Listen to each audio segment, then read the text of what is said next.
कहानी का नाम चतुर बंदर और चालाक मगरमच्छ। बहुत समय पहले की बात है। एक सुंदर हरे भरे जंगल के बीचों बीच एक विशाल और घना आम का पेड़ था। उस पेड़ की डालियां न केवल हरी भरी थीं बल्कि मीठे मीठे रसीले आमों से भी लदी रही थीं। उस पेड़ पर एक बंदर रहता था, चंचल, बुद्धिमान और हंसमुख। वह दिन भर पेड़ पर झूलता, आम खाता और जीवन का आनंद लेता।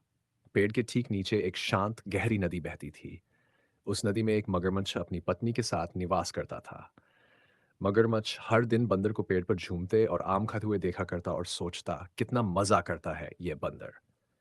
एक दिन मगरमच्छ भूखा था। उसे नदी में कुछ खास खाने को नहीं मिला। वह किनारे आया और उदासी से पानी में सिर झुकाए बैठा रहा। तभी बंदर ने उसे देखा। बंदर बोला, अरे भाई, आज बड़े उदास लग रहे हो। कुछ परेशानी है क्या? मगरमच्छ ने सिर उठाया और बोला, भाई, आज पेट भर भोजन नहीं मिला। बहुत भूखा हूं। बंदर मुस्कुराया, तो इसमें उदास होने की क्या बात है? ये देखो, मेरे पेड़ पर कितने सारे मीठे आम हैं। तुम रोज आओ और जितने चाहो आम ले जाओ। मित्रता में संकोच कैसा? मगरमच्छ की आंखों में आभार छलक आया। उसने बंदर का धन्यवाद किया और आम लेकर चला गया। अब यह रोज की बात हो गई। दोनों के बीच मित्रता गहराने लगी। कुछ ही दिनों में मगरमच्छ अपनी पत्नी के लिए भी आम लेकर जाने लगा। पत्नी को आम बड़े पसंद आए, लेकिन साथ ही एक अजीब लालच उसके मन में आ गया। उसने एक दिन कहा, अगर ये बंदर इतने मीठे फल खाता है तो जरा सोचो उसका हृदय कितना मीठा होगा। मैं तो बंदर का दिल खाना चाहती हूँ। मगरमच्छ चौंक गया। क्या बात करती हो, वह मेरा मित्र है, मैं उसे धोखा नहीं दे सकता।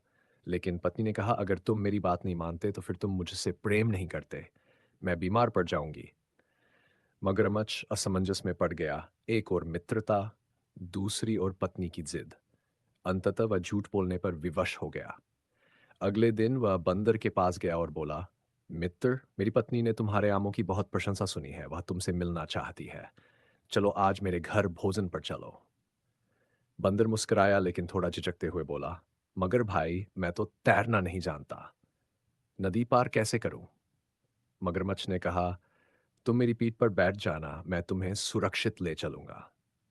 बंदर उसकी पीठ पर बैठ गया और दोनों नदी की गहराइयों में उतर पड़े। बीच रास्ते में मगरमच्छ की अंतरात्मा कांप उठी, लेकिन पत्नी की बात याद कर वह बोल पड़ा, मित्र, क्षमा करना, पर मैं तुम्हें भोजन पर नहीं ले जा रहा। मेरी पत्नी तुम्हारा दिल खाना चाहती है। बंदर ने घबराहट छिपाते हुए तुरंत अपनी चतुराई दिखाई और कहा, अरे, क्यों नहीं बताया पहले? मैंने तो दिल अपने पेट पर ही रख छोड़ा है। चलो वापस चलते हैं, मैं दिल ले आता हूं। मगरमच्छ भोला था, विश्वास कर बैठा। वह तुरंत किनारे लौट आया। जैसे ही पेड़ पास आया, बंदर छलांग मारकर ऊपर चढ़ गया और एक ऊंची डाल पर बैठते हुए बोला, अरे मूर्ख मगरमच्छ, क्या कोई दिल शरीर से अलग रखता है? तुमने मित्रता के नाम पर विश्वासघात किया। अब जाओ और लौटकर कभी मत आना।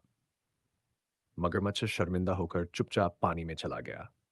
शिक्षा: यह कहानी हमें सिखाती है कि सच्चा मित्र वही है जो संकट में साथ दे और लालच कभी किसी का भला नहीं करता। साथ ही कठिन समय में चतुराई ही हमारा सबसे बड़ा हथियार बनती है।